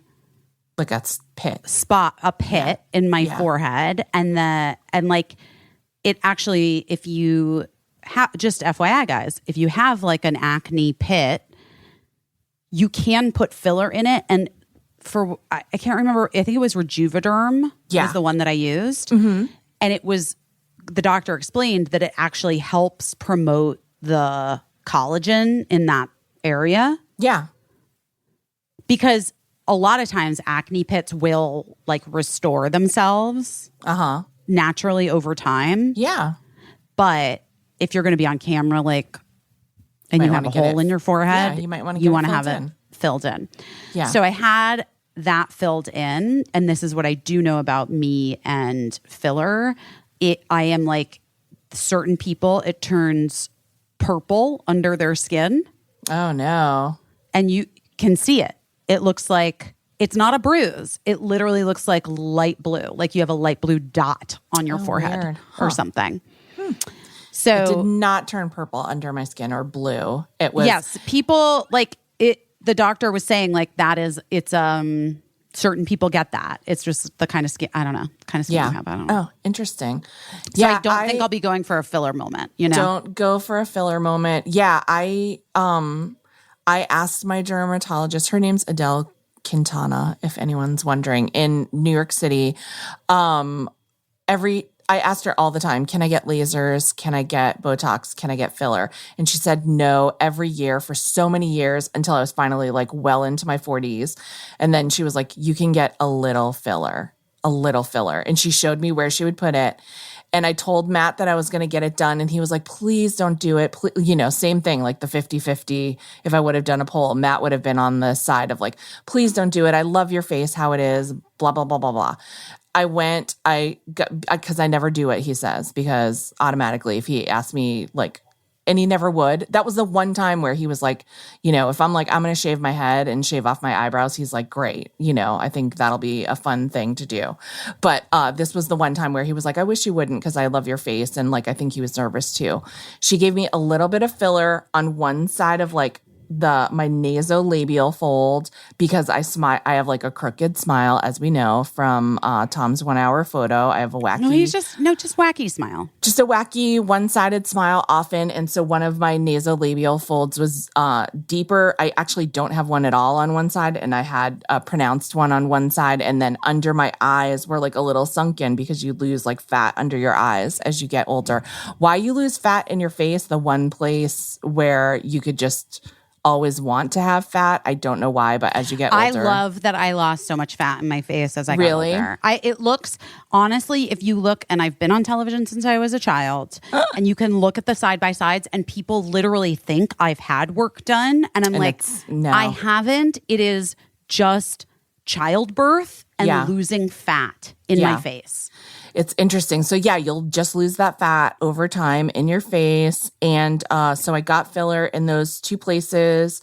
And my husband was like, oh, it actually looks really good. It looks pretty good. You look good. I have a friend whose like partner was always like, please don't do it. Don't do it. Blah, blah. And then she did and like didn't tell him, you know? Yeah. And he was like, God, you look amazing recently. Like, have you been, is this like your new workout? Are you drinking more water? Like literally did the whole thing. Like, you look fucking great.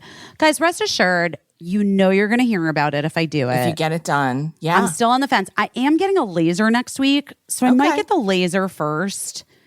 And then this was a gift, another birthday gift from Michelle, really pampering me. Aww. I know, my friend. So I am going to get a laser done next week, and I might wait for that, and then I'll see how I feel, and I may do some Botox. But I almost wonder if I come back to LA and go to Dr. Sam because I really trust her, or if I see your gal here, I don't fucking know. I mean, here's the thing. Or Jenny Mullen has lots of people. I'm sure. Yeah, I'm sure. I just think you have to go to someone that's going to listen to all your anxiety about it, listen to all your questions about it, answer honestly, not just shoot a bunch of shit in your face because it's like convenient for them. Like that's what I loved about Dr. Adele is she was like, it's easier to put it in than it is to take it out. So I'm going to put a teeny bit, see how you like it, come back in a couple weeks. I'll save your vial of injectable in my fridge with your name on it. If you want more, we'll give you a little more. If you don't want more, then fine, we're done. So that's the one thing that I would be nervous about is if somebody's like, I'm going to put it here, here, here, here, here, and you really need it here. I don't want someone talking me into it. I want someone hearing what I want, then telling me what can be done and saying like, actually, in fact, let's do a little less and see how it turns out. Because I've certainly seen people that, Well, here's what I would say. And I'm just going to say this to anyone who cares to hear it out there. There is a point where you lose the plot of your face. Yeah. You look like a fucking bouncy castle. And I've seen it happen. And it's really upsetting. Yeah. Yeah. When it happens, because you're just like, shit, you were fucking great looking. And like, then it just went over, like you were like in a barrel at Niagara Falls. Yeah. And you just went right on over and you never come back, Yes. But like, it is difficult. It's like, it's hard out here, man. It's hard. That's why I think just, go slow, little tiny tweaks. And also like you shouldn't feel any shame about it because I believe me. I know you don't. Your girl doesn't feel any fucking shame. I've done lots of lasers. I did freeze the fat back in the day after in between my children when I was on Cougar Town, and I really felt like so much pressure to be so skinny when I was on that like network television show, Yeah. I remember I did that freeze the fat thing and it was so weird. And I hid it from Mark at the time. And he was like, I remember he was like, a couple days later, he's like, why do you have all those bruises on you? And I was like, I don't know. Why do I? That's weird. I fell down a ladder. Just in like 2 stripes on my hips. I guess. I don't know. He like truly was just like, oh, okay. Like nothing. You know what I mean? So I did that once and I was a little bit like, meh. I mean, I actually do think I went to a really good place for that procedure. Yeah. I was also 32 years old or whatever, like I was like a baby. Yeah. But it did work. Yeah. When I did it. And then I did several years ago, like maybe like 7 years ago or something. Wait, how old is Cricket? 9. Yeah. 9. So probably 7 years ago, this thing came out that was like this weird thing that like contracts your muscles. And it's supposed to be like you do a bunch of sit-ups or something. Oh, okay. Do you know what I'm talking about? Yeah. But like at a med spa vibe. Okay. Yeah. So I did that on my stomach because I've like been trying to avoid any kind of surgical intervention in my stomach, even though I like truly do have medical diastasis. Yeah, yeah. Which is the separation of your stomach muscles. Yeah. The only way to fix it is surgery. Right. Well, they say you can do exercise, but I mean, obviously, hi, Caissie, have you met me? I know, that's what I'm saying. No, and not only did I do exercise, I like did physical therapy specifically for it. Yeah. And this like muscle vibration machine, whatever, was supposed to help with that as well. Nothing. No. Guys, no. Anyway, also, I forgot to tell you, I'm not doing the other job, the money job. Oh, you're not? No. The money job what happened. That led to Harry? It fell through. I'm sort of wondering if it fell through because I talked about it in Toronto, but also they didn't say that. And I have to just take people for their word, at their word. And if it did fall through because I talked about it in Toronto, I don't know. That's me. I guess then they really didn't want to work with me. Do you know what I mean? Right, right. But I am sorry that happened. I'm sorry-ish, but I'm also like kind of grateful because I do feel like, I don't know. I don't know if I was like ready to, I don't know. If you were microdosing, you'd be like, the reason that I was up for that job was to bring me into a position where my kid could meet Harry Styles, and that was accomplished. And so, excuse me, I'm so sorry. You think that wasn't what I literally said when I found out? You don't need to microdose. You're already there. I legitimately was like, I texted the woman and I was like, look, honestly, I don't know why all of this has happened, but I do know that you like gave me the greatest gift of all time. So like, I do owe you one, and like that's what that is, you know. Aw, that's so nice. I'm glad I'm glad you were there. You were mentally there. Well, she was just like, she was so apologetic, and I was literally like, girl, like, I mean, could she use the money? She could. Yeah. But do I have faith that like the universe, it's just energetic. Like I have faith. I've like regained my faith in the energy of the universe, like bringing me whatever it is that I'm going to need, and it'll be fine. Yeah. And enough so that I'm okay, and that I can like also pay it forward. And then maybe, Caissie, we can reinvest in ourselves. Maybe we can reinvest. When my fashion influencer career hits. Okay, here are things. And maybe we should do a poll. Yeah. Should we just tell the people what we're thinking of doing? Yeah. And they can tell us what they want. Yes. Okay. Here are our thoughts. Number 1, a good canned wine. With lower alcohol. With lower alcohol by volume so that you can drink more. That's my request. Yes. Because I really like drinking rosé, and I would drink I've almost had a whole bottle just now. Yeah. But I need less alcohol per volume. I don't want to be that drunk. Yeah. I mean, this is the Sunday of Wednesdays, but you know what I mean? A year-round rosé.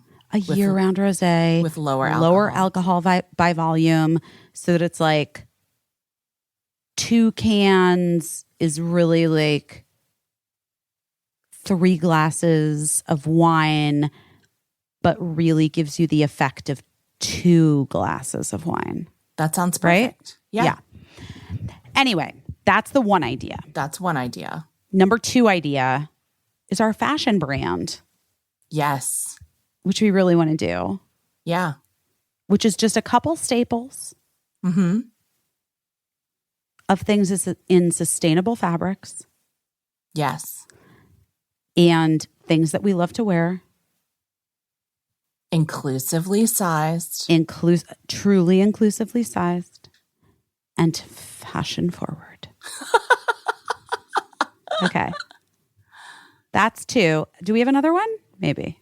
I feel like those are the 2 main ones that we've been interested in. Those are the 2 main ones. Yeah.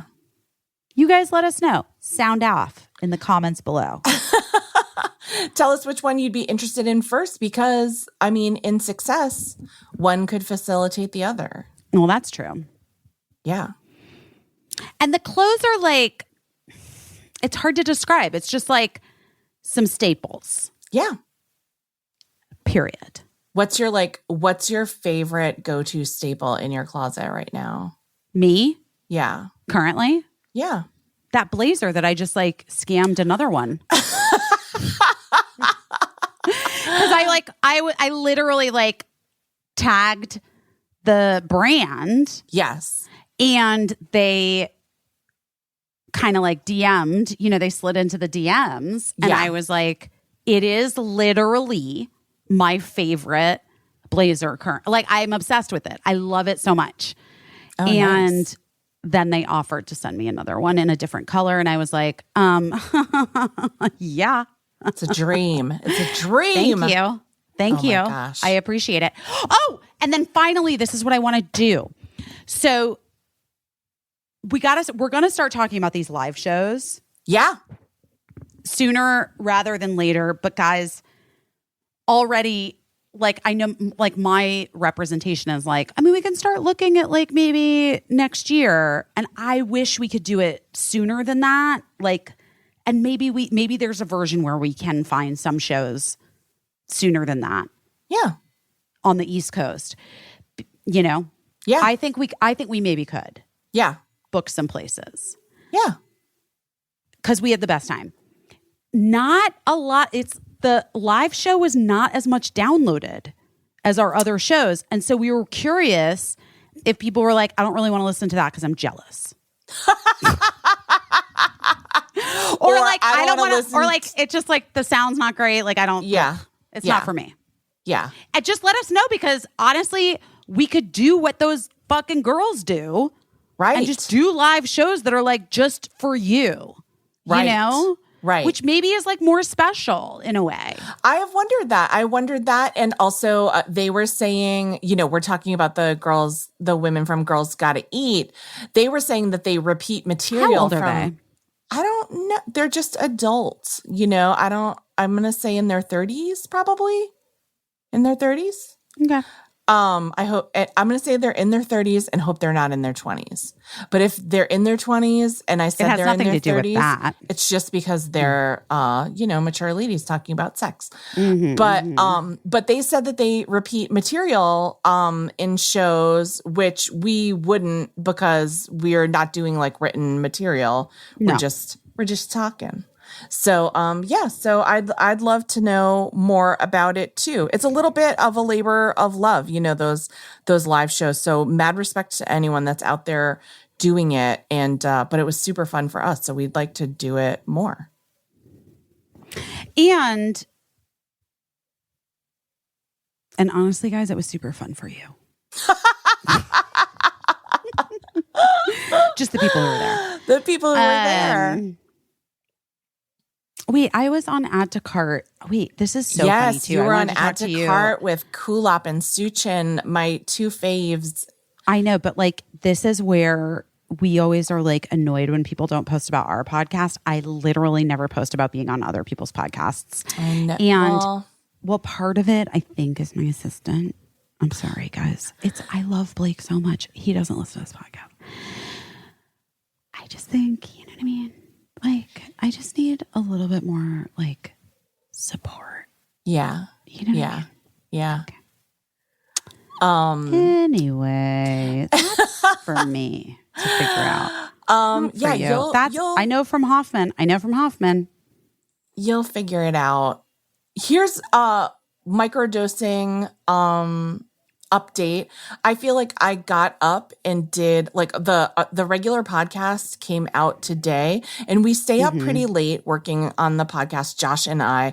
And Josh, by the way, shout out to Josh. He worked through a migraine yesterday, and I had a migraine yesterday. Yeah, that I then decided was a sinus infection. Josh. You and Josh are on the same journey. Yeah, same journey.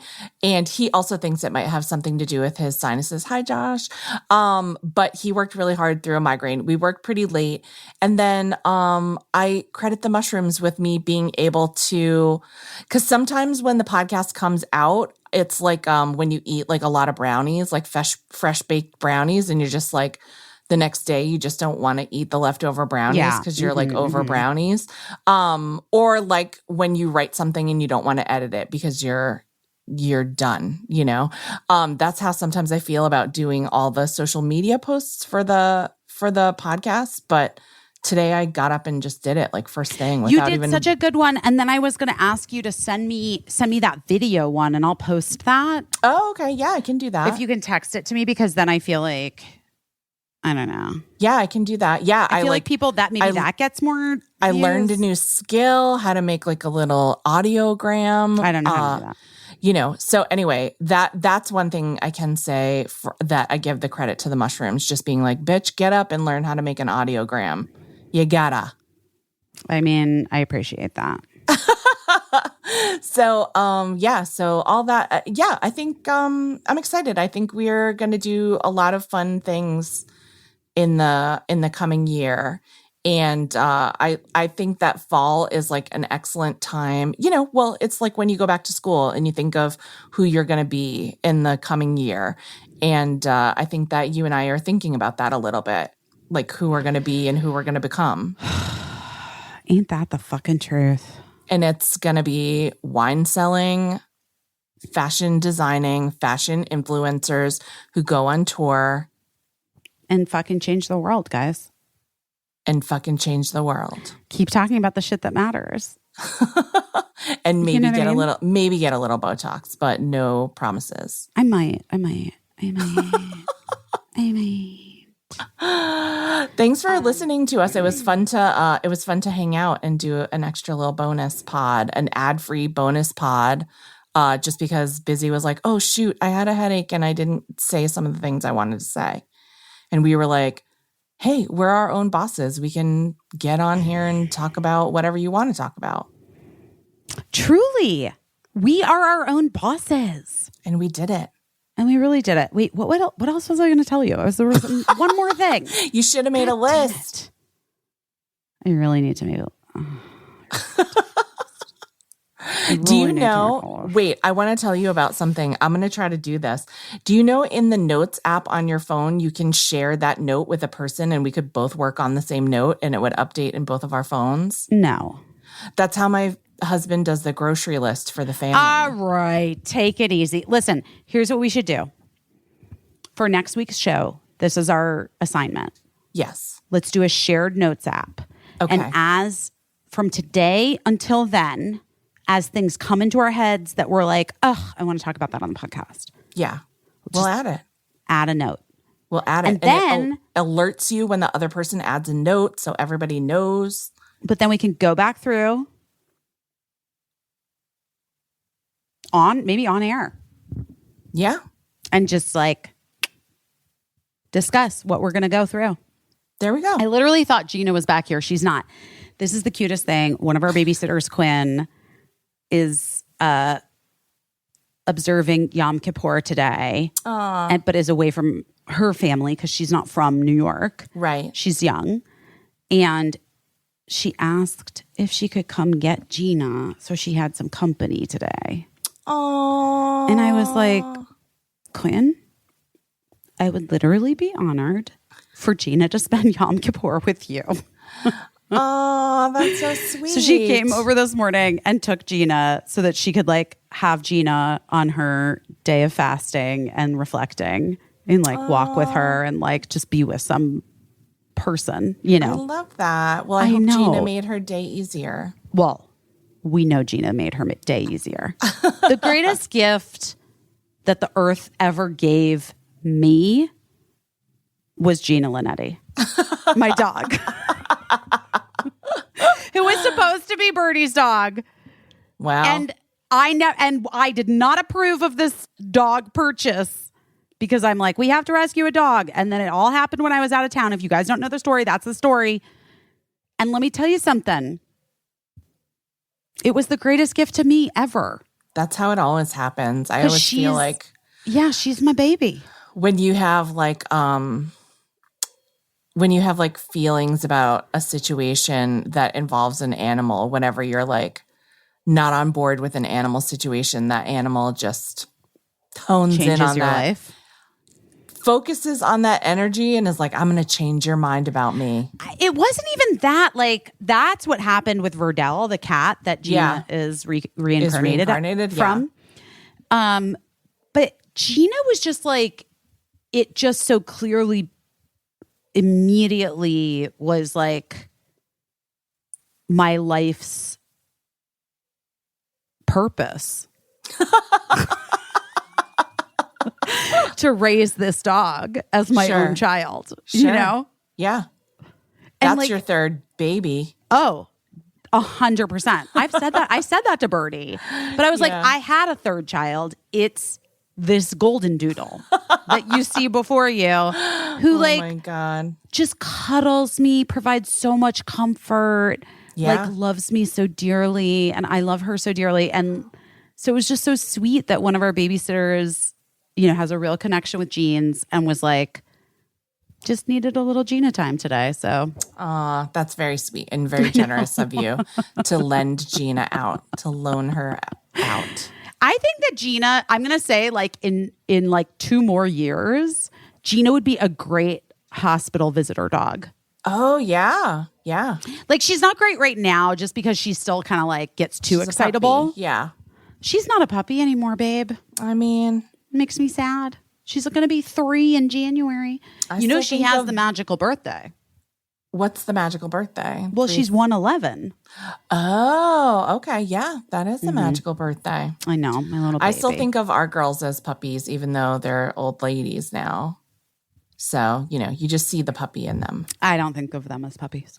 No, you think of them as murderers because I think of them as, that's murderers. what they really are. But even, moms of murderers love their babies.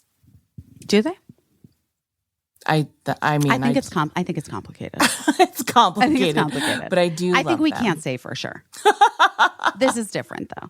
All right, well, guys, thanks for hanging out with us for these extra 2 hours. Don't tell anyone, but this was the real podcast. We'll talk to you again soon. Bye. Bye.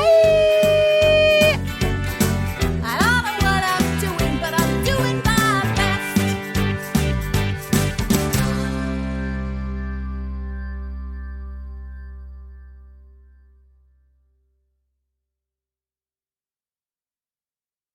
Oh, no.